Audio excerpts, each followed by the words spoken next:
نقولوا حكم. قدو لله.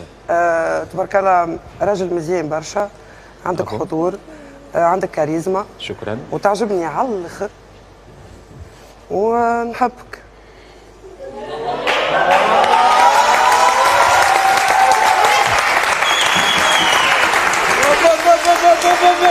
بالحق شوف الحب كي يضرب ابو قلب. بالحق تحكي بالرسمي هاي بالحق نحبك والله حتى انا نحبك، معناها ما زميلتي وعشيرتي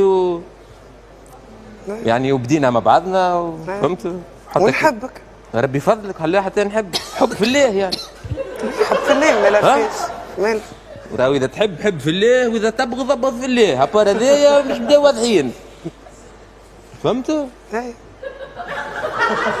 هكا مريقلين شوك باهي تنجم ترجع البلاصه. والله هذه فرصة أيوة. بالحق باش ينقصك الحدة اللي بيناتكم. لا ما بيناتناش حدة. اسمعني بربي لحظة، خلينا نوضحوا حاجة للسادة المشاهدين. هيفا قالتها وفي قداش من برنامج، وفي الأولى هنا وقالتها وكتبت وعملت. رانا نختلفوا في الآراء ولكن راهو أصدقاء. هي راكي تغلط نفيقها، كي نغلط أنت تفيقني وخيان. لكن اختلاف في الآراء، هي عندها خلفيتها وأنا عندي خلفيتي، هي عندها فكرها وأنا عندي فكري.